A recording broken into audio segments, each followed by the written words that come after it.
Imagine being wrongfully deported from a country you called home, torn away from your life without warning, despite having legal rights to stay. Abrego Garcia, a Salvadoran man who was living legally in Maryland, found himself in this very situation. The Trump administration wrongly deported Garcia in March 2025, and now, Senator Chris Van Hollen is leading the fight to bring him back. But what's more shocking than Garcia's deportation is the failure of the USA government to correct its mistake and ensure justice for someone who had been legally protected. And with this, a bigger question arises: how did the USA system fail so drastically, and why does it matter to the broader immigration debate?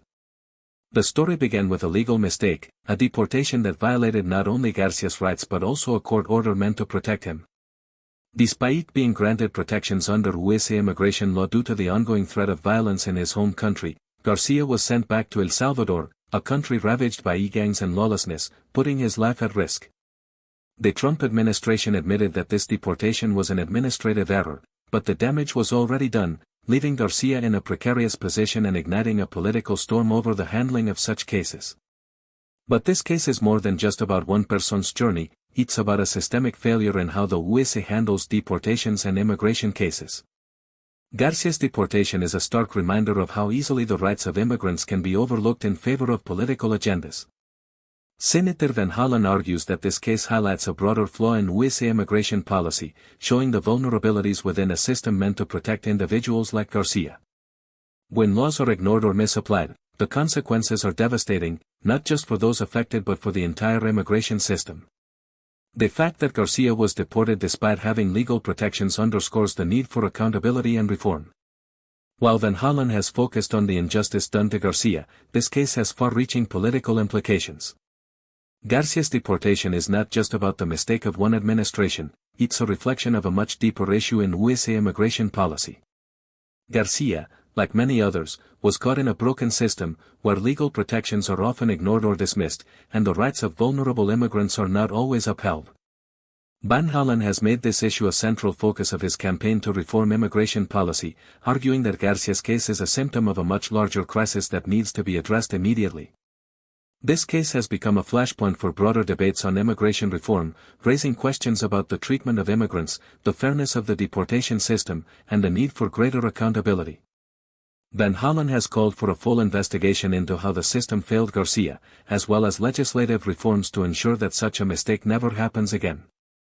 Garcia's story is not just about one man's wrongful deportation, it's about the millions of immigrants in this country who may be at risk if the system remains broken. While Senator Chris Van Hollen fights to bring Abrego Garcia back to the United States, Stephen Miller, a senior advisor to former President Trump, has a very different perspective. Miller, who has been a key architect of Trump's hardline immigration policies, sharply criticized Van Hollen for his trip to El Salvador, accusing the senator of giving too much attention to a deported immigrant at the expense of the American public. According to Miller, Van Hollen was misdirecting his energy toward a situation that did not reflect the broader realities of immigration and security. For Miller, the focus of Van Hollen's trip was misplaced. Miller argues that instead of focusing on the individual case of Garcia, Van Hollen should have been more concerned about the larger issue, the safety and security of American citizens. He emphasized the importance of enforcing strict immigration policies and highlighted the negative impact of illegal immigration on USA communities. Miller's narrative is clear: the USA must protect its borders and prioritize the safety of its citizens, even if that means making difficult decisions like deportation. One of the most significant elements in Miller's criticism was his reference to the tragic case of Rachel Morin, a Maryland woman murdered by an illegal immigrant. Miller pointed to this case as an example of the real dangers of ignoring immigration enforcement. For him, the focus should not be on Garcia, whose deportation was, in his view, part of the necessary and lawful process, but on the American citizens who fall victim to crimes committed by individuals who should not have been in the country in the first place. Miller argues that the attention given to Garcia's case is misplaced, as it diverts focus from the lives lost due to illegal immigration. Miller's stance goes beyond Garcia's deportation.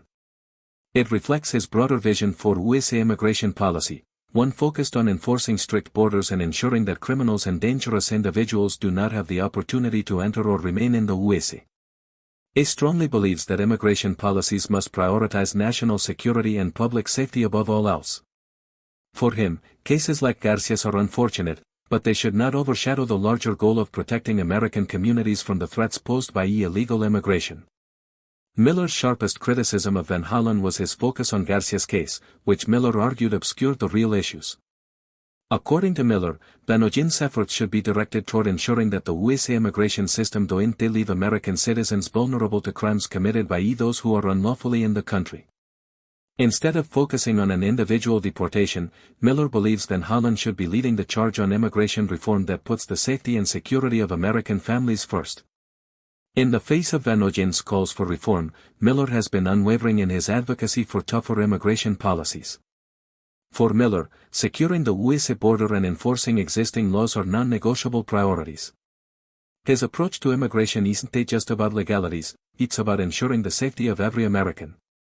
Miller believes that the nation's primary responsibility is to protect its citizens, and that involves being tough on immigration and protecting USA borders with strong, effective policies. While Stephen Miller and Senator Van Hollen continue to clash over immigration policy, the legal fallout from Abrego Garcia's wrongful deportation has been equally significant. Federal judges have already begun to act, issuing warnings to the Trump administration for its blatant disregard of court orders meant to protect Garcia. The legal system, once again, finds itself in a battle against an administration that failed to respect its decisions. The courts are not backing down. Federal judges have made it clear that the Trump administration must take responsibility for its actions. Despite the administration's claims of an administrative error, the courts have demanded that Garcia be returned to the USA immediately. Some judges have even gone so far as to threaten contempt charges if the government fails to comply with their orders. This marks a crucial moment in the ongoing struggle between the executive branch and the judiciary over the interpretation of immigration laws. Politically, the fallout from Garcia's deportation has been nothing short of explosive. The case has drawn national attention, with immigrant rights groups leading protests and lawmakers from both sides of the aisle calling for action. Van Hollen's outspoken leadership has helped elevate the issue to the forefront of the political debate, forcing policymakers to take a hard look at America's immigration system. Some may have called this a watershed moment, an event that could reshape the conversation on immigration for years to come. While the legal system moves to hold the government accountable, Miller continues to argue that the focus should remain on border security and the enforcement of immigration laws. For Miller, these legal consequences are unfortunate but ultimately secondary to the broader mission of protecting the country from illegal immigration. Miller has made it clear that the government's priority should be to keep dangerous individuals out of the country, and he believes that the courts should focus more on upholding immigration laws rather than protecting individuals who have broken them. As the case unfolds, the calls for comprehensive immigration reform continue to grow louder. Van Hollen and other lawmakers are using Garcia's case as a rallying point to push for changes that would prevent individuals from being wrongfully deported. They argue that the current system is broken and is hurting those it is supposed to protect, while putting the lives of vulnerable immigrants at risk. Activists across the country are pushing for fairer laws and better enforcement of legal protections for immigrants.